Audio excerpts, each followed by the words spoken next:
जहां आज हम आपको 25 सेकंड में दिखाएंगे ऐसी बड़ी खबरें जो देश प्रदेश में हो रही हैं वायरल। विदेश से लेकर देश की सियासत तक, बगावत से लेकर आसमानी आफत तक, सिनेमा से लेकर खेल तक, क्राइम से लेकर प्राइम टाइम तक नहीं छूटेगी कोई खास खबर। तो बने रहिए हमारे साथ।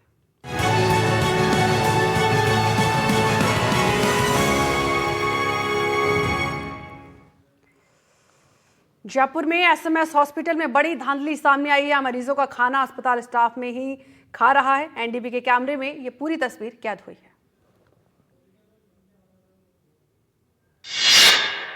राजस्थान के सबसे बड़े सरकारी अस्पताल सवाई मानसिंह यानी एसएमएस अस्पताल से एक हैरान करने वाला मामला सामने आया है। यहाँ सरकार की तरफ से मरीजों को दिए जाने वाले डाइट को वार्ड बॉय ही डकार जा रहे हैं। मरीजों को दिया जाने वाला दूध उन तक नहीं पहुँच पा रहा। जब एनडीटीवी की टीम ने अस्पताल के अंदर जाकर सच्चाई जानने की कोशिश की तो स्टाफ ने कैमरा बंद करने का दबाव बनाया। किचन में पड़ताल करनी चाहिए तो परमिशन का बहाना बनाकर रोक दिया गया। सवाल यह है कि जब बजट है, मेन्यू तय है, व्यवस्था मौजूद है, तो फिर मरीजों के हक का खाना खा कौन रहा है। पाली में मौसम परिवर्तन के साथ जिले में सांप के काटने की घटना लगातार बढ़ रही है। हाल ही में जिले में 5 घटनाएं सांप के काटने की सामने आई हैं। देखिए। प्रदेश में मौसम बदलने के साथ ही पाली जिले में सांप काटने की घटनाएं लगातार बढ़ रही हैं। हाल ही में जिले में सांप के काटने की 5 घटनाएं सामने आई हैं। 2 अलग-अलग घटनाओं में कोबरा सांप ने एक व्यक्ति और एक महिला को काट लिया, जिन्हें बांगड़ अस्पताल में भर्ती कराया गया, जहां उनकी हालत गंभीर बताई जा रही है। महिला की गंभीर स्थिति को देखते हुए उसे वेंटिलेटर पर रखा गया है। ऐसे में लोगों से अपील है कि बारिश के दिनों में सावधानी रखें, खुद को और अपने परिवार को सुरक्षित रखें। तो सीकर में भी लगातार बारिश का दौर जारी है। ऐसे में सड़कों पर 2 से 3 इंच तक पानी भर गया। लोगों को इससे भारी परेशानी हुई। कहीं बारिश राहत बनकर बरसी तो कहीं बारिश ने आफत मचा रखी है। सीकर जिले में भी मानसून सक्रिय होने के बाद से बारिश का दौर जारी है। सीकर के फतेहपुर सहित आसपास के इलाकों में मूसलाधार बारिश हुई, जिसके बाद कस्बे के कई निचले इलाकों में 2 से 3 फीट तक पानी भर गया। पानी की निकासी की व्यवस्था ठीक न होने की वजह से मुख्य बाजार में 2 से 3 फीट तक जल भराव हो गया, जिसकी वजह से लोग पानी भरे रास्तों से होकर गुजरते नजर आए। पानी भरने की वजह से आसपास के दुकानों में भी गंदा पानी घुस गया, जिससे दुकानदारों को काफी नुकसान उठाना पड़ा।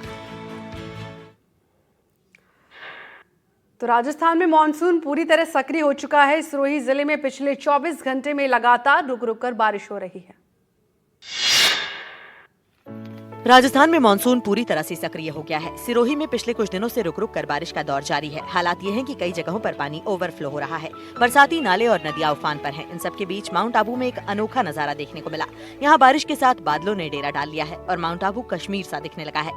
माउंट आबू में धुंध के कारण वाहनों को लाइट जलाकर चलना पड़ रहा है और खूबसूरत मौसम के साथ ही पर्यटकों के आने का सिलसिला भी शुरू हो गया है। उत्तराखंड में मौसम विभाग ने आज के लिए बारिश का रेड अलर्ट जारी किया है। राज्य में के 9 जिलों में बहुत भारी बारिश होने की आशंका जताई जा रही है।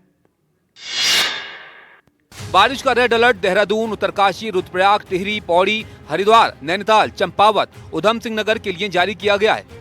इसके अलावा 1 जुलाई से 3 जुलाई तक बागेश्वर, रुद्रप्रयाग, नैनीताल और अन्य जिलों में बारिश को लेकर ऑरेंज अलर्ट जारी किया गया है। इस बीच मुख्यमंत्री पुष्कर सिंह धामी कल उत्तराखंड राज्य आपातकालीन परिचालन केंद्र पहुंचे और स्थिति की जानकारी ली और बंद सड़कों को जल्द से जल्द खोलने के निर्देश दिए।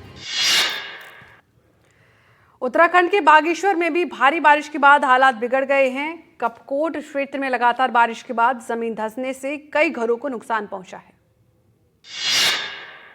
बारिश का रेड अलर्ट देहरादून, उत्तरकाशी, रुद्रप्रयाग, टिहरी, पौड़ी, हरिद्वार, नैनीताल, चंपावत, उधम सिंह नगर के लिए जारी किया गया है।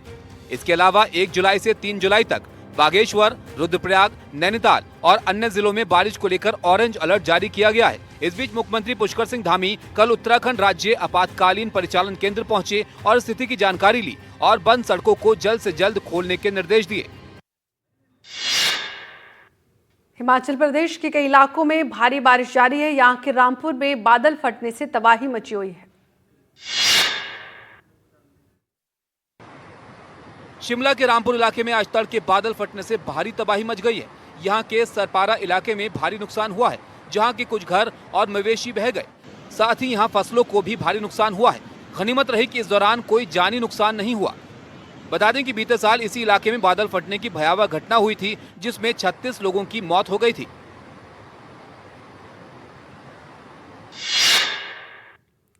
झारखंड के जमशेदपुर के पोटका इलाके में भारी बारिश के बाद अचानक एक स्कूल में बाढ़ का पानी आ गया। इस दौरान 162 बच्चे पानी में फंस गए, जिनके बाद उन्हें सुरक्षित बाहर निकाला गया। जमशेदपुर में भारी बारिश जारी है, जिससे नदियां उफान पर हैं। पोटका इलाके में अचानक बाढ़ के पानी से एक स्कूल गिर गया। इस दौरान स्कूल में 162 बच्चे फंस गए। लोगों को जब इसकी जानकारी मिली तो वो खुद ही बच्चों को बचाने के लिए पहुंचे। लोगों ने ह्यूमन चेन बनाकर एक एक कर बच्चों को बाहर निकाला। सूचना मिलने पर पहुंचे पुलिस के जवानों ने भी बच्चों को निकालने में मदद की।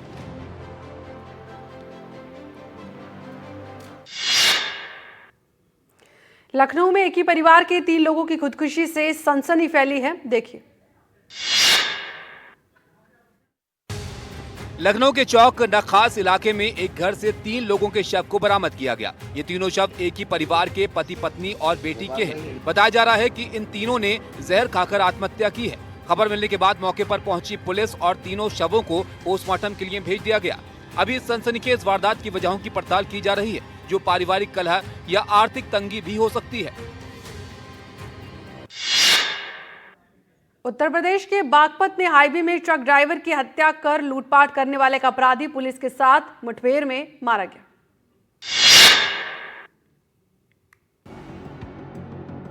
मुठभेड़ के दौरान संदीप नाम का बदमाश गोली लगने से गंभीर रूप से घायल हो गया। बाद में अस्पताल में इलाज के दौरान उसकी मौत हो गई। मारा गया बदमाश हरियाणा के रोहतक का रहने वाला था और उस पर हत्या, लूट के 16 से ज्यादा केस दर्ज थे। ये मामला उत्तर प्रदेश, महाराष्ट्र और हरियाणा में दर्ज था। कानपुर में 4 करोड़ की लूट का एक मामला भी चल रहा था। कानपुर पुलिस ने उस पर 1 लाख का इनाम भी रखा हुआ था।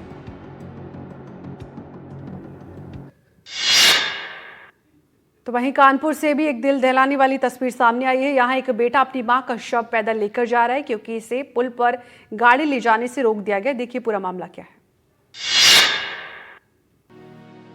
स्ट्रेचर पर एक मां का शव है। बेटा और उसके परिजन इसे लेकर पुल पर पैदल चल रहे हैं, क्योंकि इन्हें एम्बुलेंस से पुल पार करने की इजाजत नहीं दी गई। वजह ये बताई गई कि पुल की मरम्मत का काम चल रहा है। सुमेरपुर के टेढ़ा गांव के रहने वाले बिंदा अपनी मां का इलाज कराने कानपुर आए थे, जहां मां की मौत हो गई। कानपुर से आई ये तस्वीर न सिर्फ शर्मसार करने वाली है, बल्कि स्वास्थ्य व्यवस्था को मुंह चिढ़ाने वाली भी है।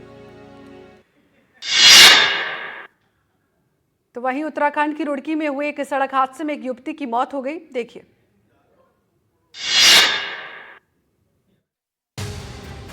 ये तस्वीर रुड़की के सिविल लाइंस इलाके की है, जहां अपने दफ्तर से लौट रही एक युवती को पहले एक कार ने टक्कर मारी, जिससे वो सड़क पर गिर गई और वो कार के नीचे आ गई। कार से कुचलकर युवती की मौके पर ही मौत हो गई। सूचना मिलने के बाद पुलिस मौके पर पहुंची और वाहन को अपने कब्जे में ले लिया। फिलहाल कार चालक फरार है, जिसकी पुलिस तलाश कर रही है।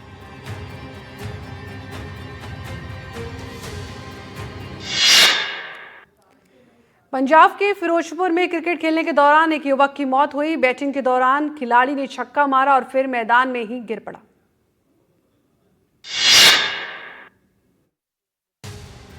ये घटना पंजाब के फिरोजपुर की है। खिलाड़ी ने छक्का लगाया और फिर वो मैदान पर गिर पड़ा। खिलाड़ी का नाम हरजीत सिंह है। वो इस मैच में 49 रन बना चुका था, तभी ये हादसा हुआ। हरजीत सिंह को हार्ट अटैक आया और उन्हें बचाया नहीं जा सका। पूरी घटना मोबाइल में कैद हो गई। हरजीत के परिवार में मातम का माहौल है। परिवार में उनकी पत्नी के अलावा एक बच्चा भी है। हरजीत कारपेंटरी का काम करते थे। तो वहीं केरल में जुम्बा डांस को लेकर मुस्लिम संगठनों ने विरोध शुरू कर दिया है। हाल ही में केरल सरकार ने सभी स्कूलों में जुम्बा डांस अनिवार्य करने की घोषणा की थी। सरकार ने निर्देश जारी किया था कि सभी स्कूलों में हर दिन आधा घंटा जुम्बा कराया जाएगा, जिस पर मुस्लिम संगठनों ने आपत्ति जारी कर दी है। संगठनों का कहना था कि स्कूलों में इसे लागू करना नैतिकता के खिलाफ है और भड़काऊ कपड़ों में लड़के और लड़कियों का नाचना उनके मानसिक स्तर पर विपरीत असर पहुंचाएगा। अगर वो स्कूल यूनिफॉर्म में भी जुम्बा कर रहे हों, तो भी हम इस बात से सहमत नहीं हैं कि लड़के और लड़कियां एक साथ डांस करें।